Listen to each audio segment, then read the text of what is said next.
The human heart beats about 2.5 billion times in our lifespan, which sounds like a lot at first. But as anyone who's gotten at least to their mid-30s will tell you, it goes by pretty quickly. The older you get, the more quickly the years seem to pass, and before you know it, you're struggling to understand the new social media platform, you're seeing clothes you wore as a kid come back into fashion, and you're constantly on realty sites looking up houses just for the hell of it. And then one day, death comes knocking at your door. From a biological standpoint, here's what happens next. Our bodies relax so much that we release our bowels and urine. Your blood stops flowing, so it starts to pool in whatever body part is closest to the ground. And at the funeral home, if you're getting a pretty direct burial or cremation, then they'll put you in a special refrigerator to keep you from going stale. But if it's gonna be a week, or if you have an open casket plan, they'll remove all of your liquids and fill you up with embalming fluid to keep you looking as nice as they can. They'll get you some makeup, they'll dress you up, and then they'll put you on display for the living so they can have closure. Spiritually speaking, it's kind of up for grabs. It could be a moment of transcendence where you follow a bright light and end up in heaven with all of the people you've lost. It could be a chemical burnout where you just feel high for a second and then poof, gone. Or perhaps there's some sort of waiting plane of existence where you wander around like a bed sheet in the wind, searching for the next opportunity to live again. As far as we can tell, there's no way of knowing without actually passing over yourself, and most of us are avoiding that at all costs. But we can't avoid it, and for some of us, it comes far too early in life. This past week, I got news that a dear old friend of mine is at the end of his life, and when I heard this, the first thing I did was pop on my camera and record a video for him, telling him how much of an impact he had on my life. Our heart beats 2.5 billion times in the blink of an eye, and when we pass, there are often thoughts of, I didn't do enough. I think it's hard to realize as a person that impacts can feel small to you, but huge to other people. And that's what I want to talk about today. How certain deaths shape our lives, the unexpected outcomes of loss, and the power of grief.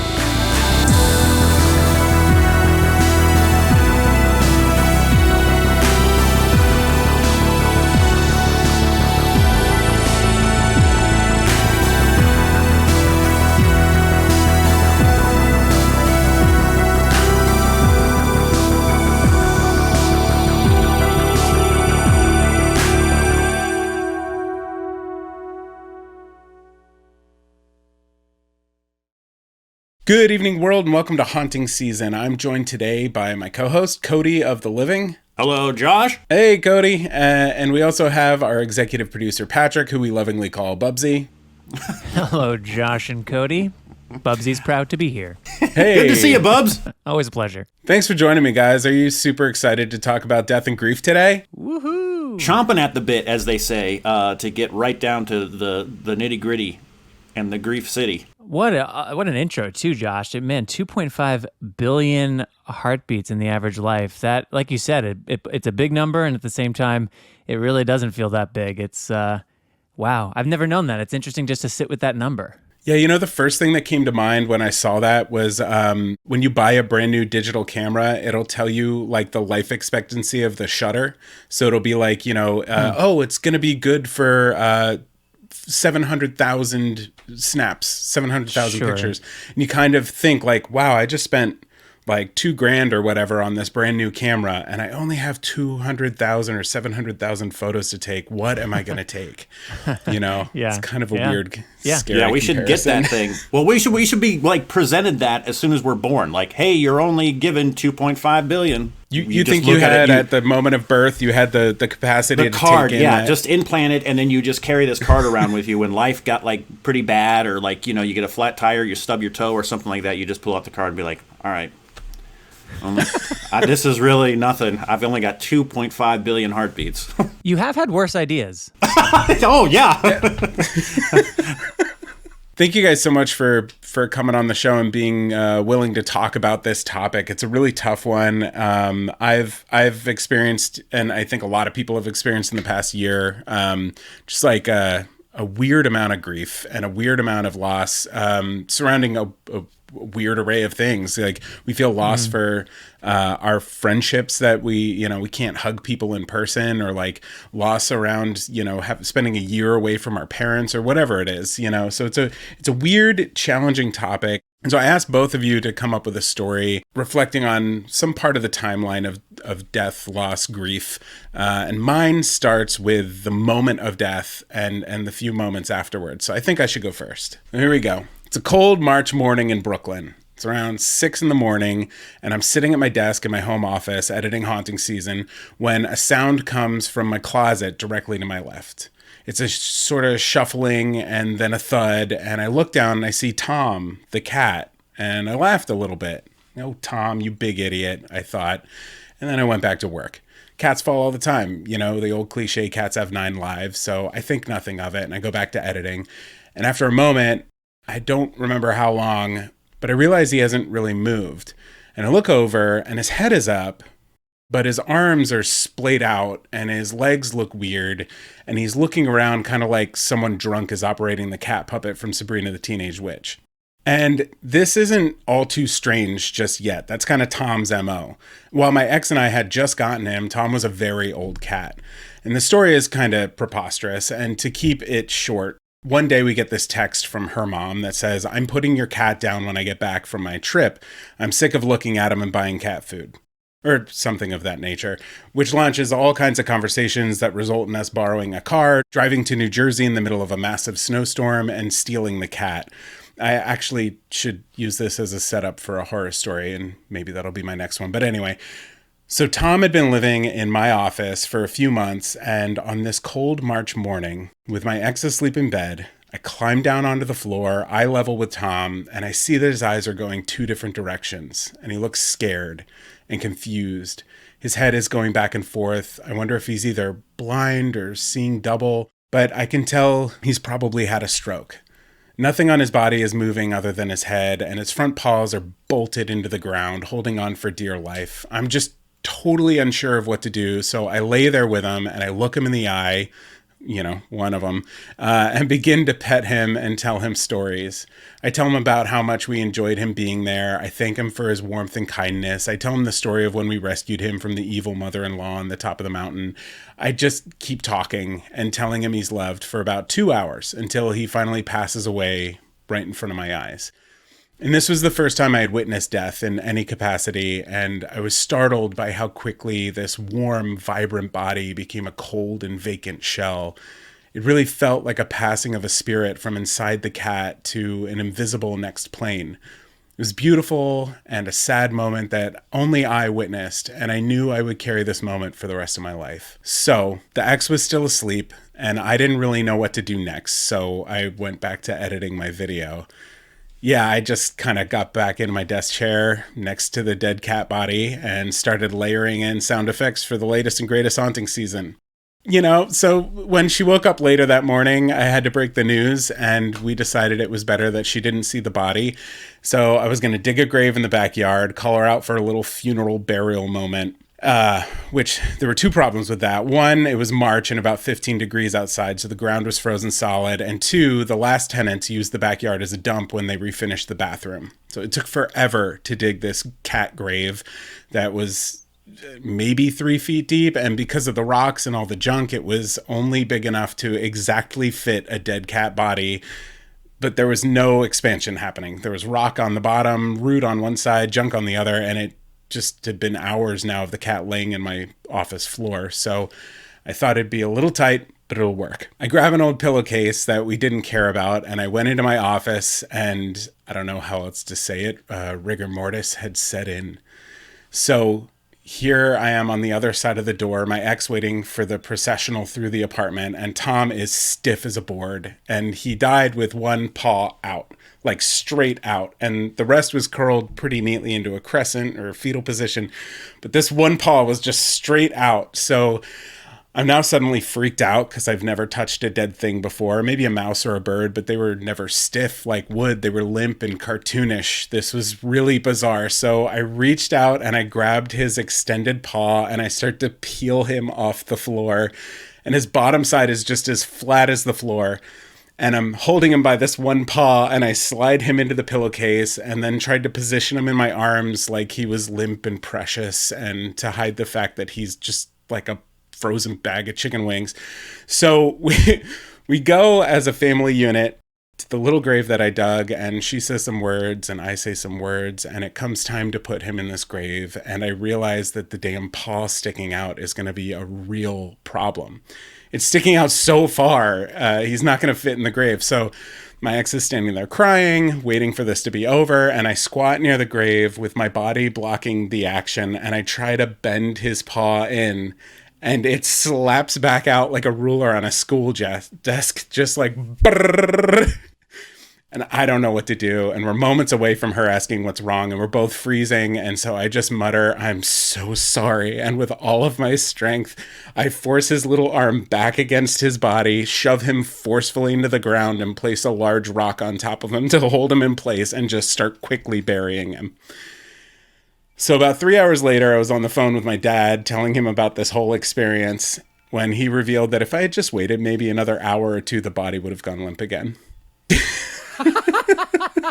That's wow, that hilarious. Is a story. So you had this cat laying next to you for how long? You said it was like you did hours. your editing, and then the next morning you were like, all right, well, we're in mourning now. Did you have taps also? I'm curious. Like, did you have like some sort of like music that you played while you did the burial? No, probably just some like whimpering coming from me as I'm bending the and I trying to bust the leg back. Horrible images. Horrible images. Yeah, you're welcome. Yeah. So that was my my only one-on-one experience with death. I've been there in the after, I've been there in the before, but I've never been there for the exact moment except for with Tom the cat. Wow. Man, it was wild. And you're right, that should be the opening for a future story. There's a lot there. Oh yeah. Well, like while you're editing and dead cat laying next to you is kind of freaky in itself, right? Yeah, I don't know what's 100%. wrong with me. I think I just shock, maybe. I'll blame it on shock.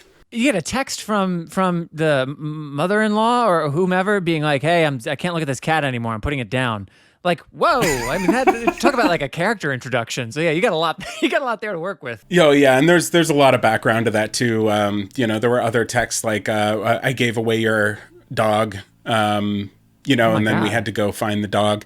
Yeah, like things like that weren't too out of the ordinary. Yeah, she gave away a dog. She gave away 2 dogs. One she threatened to give away, and then we got it, and then the other one she gave away. Just straight up give away. Well, at least you didn't bury the cat in like a plastic bag. You ever hear stories about this, like in your childhood, where people like bury a cat or a dog in a plastic bag and they forget to like let out the air, and then after a while it explodes, and then it breaks the ground, and then you're left with this smell that's just horrible, and people have to go back in and then dig up the dead dog because it's just so bad. Cody, you're practically writing my story for me. It's terrible. This is terrible. I don't like this. I'm out. I just like I'm learning so many terrible things. But you know what? Grief. I told you we were going to have fun with this. Yeah, it does bring about some terrible things. So, man, what a story. Yeah. So that's my story about the moment of death. Cody, I understand you've got a story about the Day of the Dead. If we're going George A. Romero style. This is kind. I mean, it's bittersweet. It's sad, and it's also kind of like peppered with a little bit of humor. I think, but maybe I've just got dark humor. But I never got to know any of my like paternal grandparents. They were long dead before I was born. I got to know my mother's father. He was a funny guy. Old, from a different era. Never wore a shirt. Worked at Motorola his entire life. Chicago guy. Was always in the pool. Remember, Doughboys? Those pools, Doughboys that are like above ground pools. Yeah. This is Arizona, Phoenix, Arizona. He was retired, so he was out in the pool all day long. He was always bronze. Never wore a shirt. Always had a cigarette from a different era, and probably about like 4 or 5 Boilermakers deep by noon, just enjoying the retirement life. 2 TVs, big sports fan, so he always had like the Bears and the Cubs on, 2 televisions, and he would just hold court, and I just remember going over there like every weekend, and he was like the James Joyce of stringing curse words together. Like he was a wizard. He had quite the vocab. And I'd act like I wasn't hearing anything because I didn't want my parents to know that I was like hearing things like, I'm listening to the Shakespeare of curse words. And so, but lovable guy. I mean, he was just a great and lovable fella, and just like big bear hugs. huge kisses, and and I hadn't experienced death or loss. I'd seen it in movies and stuff like that, but I had never really, like, no one close to me had ever lost, like, someone that was, like, a loved one or anything like that. So I'd never experienced death or grief or loss up to his death. And he went pretty quick.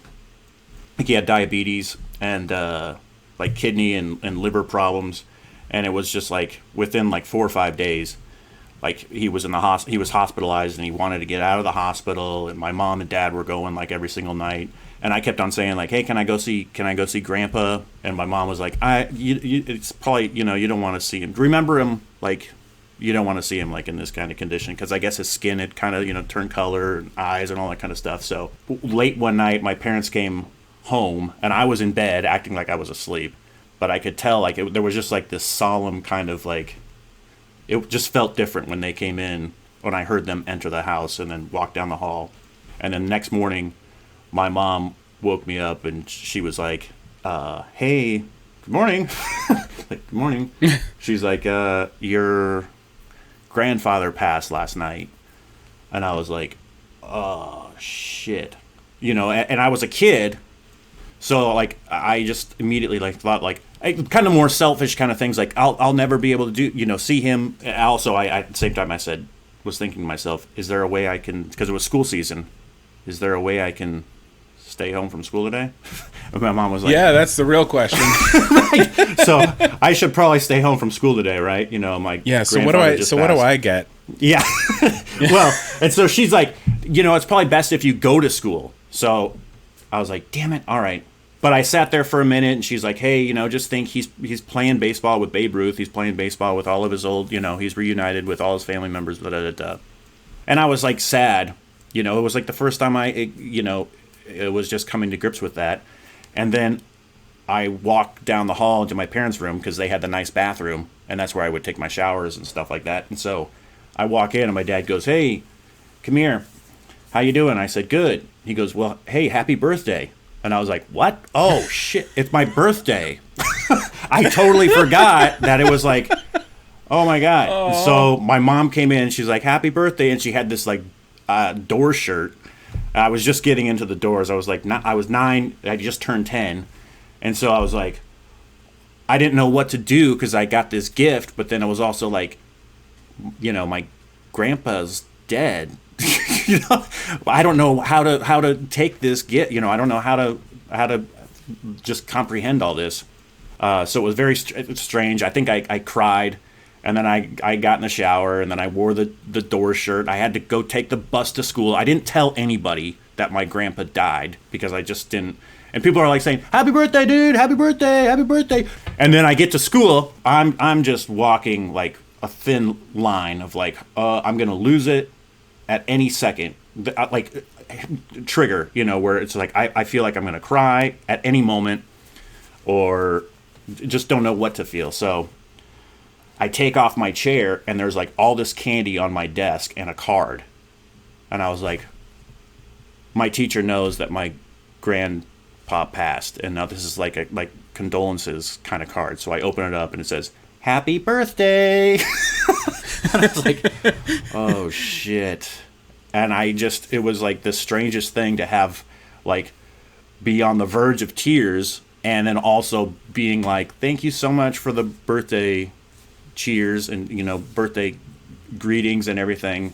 It was just an odd kind of, marriage there for that day, and grieving and then also celebrating a birthday. But it was the first time I experienced death also.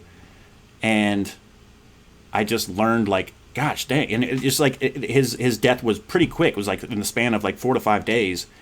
And I was 10 years old. And it was like the first time I realized, like, geez, life is so fragile. And you never know, honestly, like, when you might be seeing somebody for the last time, and you really never know. And you have to cherish every single moment. And like you're saying, 2.5 billion heartbeats, if we're lucky, because and I don't want to be like, oh, like one of those doom and gloom guys where it's just like, when like Jess goes out for a drive or something like that, I always think like, just please be careful when you're driving, because you really never know. And then, so I just, at that age, I learned to appreciate like my mother and my father and my sister and people that were really close to me. And like, it could all just in an instant be gone, and to appreciate this life, because it's just so frail. It's so, and it can be beautiful. And yeah, there's shit in it. It's tough and it's rough, but it can also be quite beautiful. Yeah. It's funny, that moment of, oh, here's all these gifts from my classmates sitting on my desk. It must be because my grandfather died. That really sticks out to me, because there are moments when you are experiencing trauma or experiencing grief, experiencing anything that's a strain on your mental health, where you can just get completely lost in the fantasy and your mind just starts running, almost like lose the reality completely. Overanalyze, paralyze, as they say. I had a moment like that, Josh, when Natalie was pregnant. I'd have all the more moments where if she would go out, once in a while, catastrophizing a little bit in my head. And she did actually get hit at one point during the pregnancy. It was a very minor traffic accident, ultimately, very small thing. But receiving the phone call, and, fortunately, she started it with, "I'm okay," which I was very appreciative of, but because the next couple sentences, did something to my body. So, yeah, I hear that. I hear that big time. Yeah. Well, so my story was about the moment. Cody's story was about the day. But Patrick, you've got a story that spans more than a decade. Yeah, and it's been interesting kind of thinking about this story within the context of our conversation today. So for starters, I grew up with and still have hemophilia, which is a life-threatening chronic illness. So it's really well managed, but at its core, biologically, I have something that is life-threatening. So this sense of death and doom has always had a little bit of a heightened, it's always been a little heightened for me. But I mentioned that more specifically because when I was 18, I started going to the camp that I had gone to as a camper for kids like me as a counselor. And I loved it. And I mean, this place was my home away from home, as many campers described it over the years. It was the 6 days that I looked forward to, the other 359 a year. And it was a camp that was started by Paul Newman. And the reason that's relevant is because the first summer I'm working there, in between sessions, was the first time I was ever on those campgrounds, even though I'd been going there in one way or another for well over a decade, or I guess about a decade at that time. It was the first time I'd been there where it was quiet. And it was kind of creepy in a way to be in an environment that I was so used to being filled with energy and filled with people and vibrancy, and then it's just like the campers are gone, the staff is on break, and it's just quiet campgrounds. So that was kind of like a little eerie and weird to get used to. And I remember vividly one of those first breaks, not knowing what to do with myself.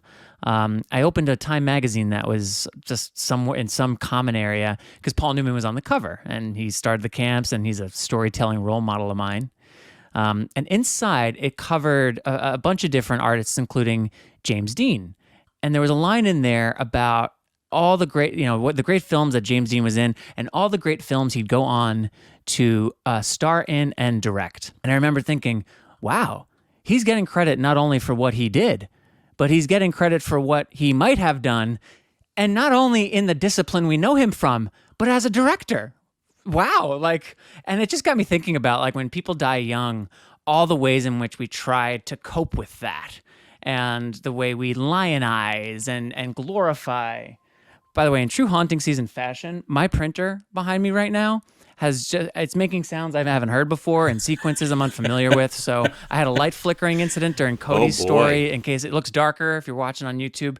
So if I don't make it to the end of this story, y'all know why. But anyway, you can have a whole nother story about grief to use after that. But anyway, getting back on track. So I was looking at that magazine. I'm thinking about early death. I'm thinking about potential. And then later on in that summer, it's now deep into the summer. I definitely feel like I've got my bearings. And it's late one night. The camp director is going to come by our cabin. He's going around apparently to all of them to meet with staffs one by one. This was unusual. So I knew immediately this was something important. And so he gathered all of us in this tiny room. Again, it's late night. It's late in the summer. And it's like day 4 or 5 in the 7-day session. So everyone's just tired. And he mentions that a camper who is a regular for many years and had been up earlier that summer, that camp had just found out he passed away earlier that day. And as he was sharing that, he got very emotional. And I don't know if you guys, have this experience where like somebody is delivering news or telling you something and they're telling you the thing, but you know the whole time that there's like something deeper, there's something else going on, there's like something that isn't yet being said. And for me in this moment, that was when he broke down and said, we only have these kids for less than a week. And it's a reminder to give them everything we got. And that's what he was there to say. That was what he was clearly, he had to deliver this horrible news, but it was clear to me in that moment, his message was, just remember, don't miss an opportunity to make a moment, give them everything we've got. And so I went on the rest of that summer with that idea in mind and wanting to take that camper's death and use it just as extra incentive to give every kid I came in contact with moments and memories as best I could. Well, fast forward a little over 2 years later, and I find out just as I'm wrapping up school and getting ready to enter the professional adult world that my brother, who was also born with this thing, hemophilia, overnight passed away from a totally freak incident. And when I received that information, I just finished this mind-body awareness class with my entire, I was in acting school, and with my entire 4-year class. Like we've been going to this class every week for 4 years, and this was our final one. And talk about ending something in such like a centered, grounded place. I come out of that, my phone's blown up, and that's the news I received. So it just hit me, I think about as hard as a piece of news could hit a person. I've never been as open, I don't think, as I was in that moment, and then that was what came next. But I thought back immediately as I started writing on the plane, I was in Boston going to New York, and 2 hours later, I'm on an emergency flight, and I'm writing. At that moment, it's not about him. It's about us. He is already gone, but we are still here. And we have to deal with him being gone, but we are still here. And I thought about that idea of give him everything we've got, give him everything we've got. And I continued to go to camp and work as a counselor and volunteer and do that there. But then I wanted to figure out how I could take that into my life more broadly. What is it that I've got, and how can I give it everything so that other people like Adam won't have this experience? Paul Newman was my storytelling role model, but I realized around that time, like I'm not following a path of a Paul Newman. I'm following the path of someone who needs to use what I have to try to. It sounds grandiose, but to try to save lives, at its most elevated state. And that gave way to founding a nonprofit called Entertainment to Affect Change, to founding the content agency and production company Believe Limited, that has done a whole bunch of great work, including enabling the rebirth of haunting season. So, when I think about my brother and his impact on my life and the ripple effect that his life had, I'm so proud to see all the things that his life influenced and impacted. And at the same time, something I've had to come to grips with in the last few years as I met my now wife and we got married and settled down and now we have a child, is that great activity and using all that energy to create good from bad does not eliminate or completely exhaust the grief. It's still there. I don't believe there is such a thing as like turning tragedy into comedy, those kind of kitschy phrases.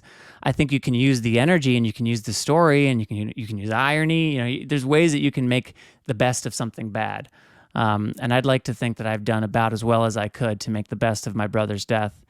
But that didn't mean that the personal grief wasn't still there. And to some degree, I spent so much time on the building of these things he inspired that I didn't take the time when maybe I should have, or at least earlier on in my process, to see how grief was working on me and where grief was trapped in me and where grief was going to, poke its head up in somewhere unexpected. So Yeah, Josh, to go to your prompt, like it has spanned more than a decade, this story and my brother's impact, and thinking about his life and the grief from his death and how it has shifted and moved and changed, and also how it is still something that is with me and I think always will be to some extent.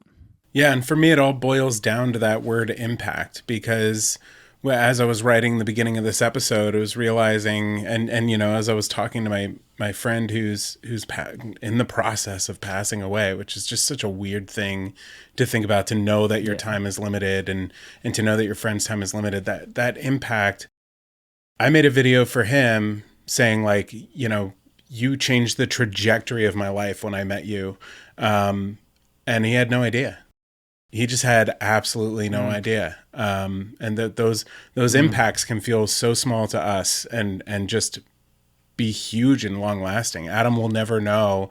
I mean, depending on which, reality happens after we die, but, and as far as the Sure. being alive, Adam will never know that his impact is rippling throughout history, and just growing year by year, which is so cool.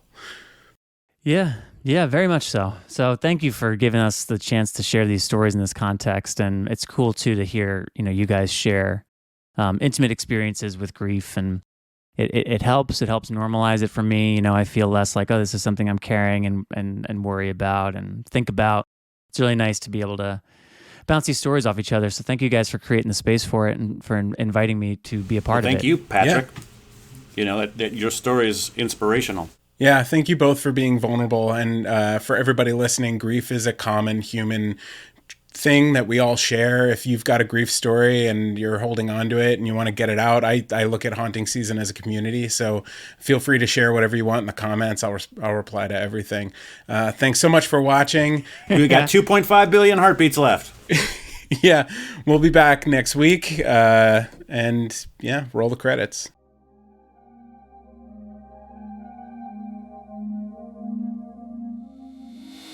Haunting Season was created by me, Joshua Sterling Bragg. Produced by Greg Holdsman and Jessica Richmond. And executive produced by Matt Gielen, Patrick James Lynch, and Ryan Gielen. And is a joint production of Believe Limited and Matt Gielen. This episode was written and hosted by Cody Dugan and Joshua Sterling Bragg. It was edited by Colby Crow. And select music in this episode was made exclusively for the podcast by North Innsbruck. If you like our show, please subscribe on your favorite platform. We have a video version of the show on YouTube and Facebook, and audio versions on Apple Podcasts, Spotify, Stitcher, or wherever else you listen to podcasts. Was that good?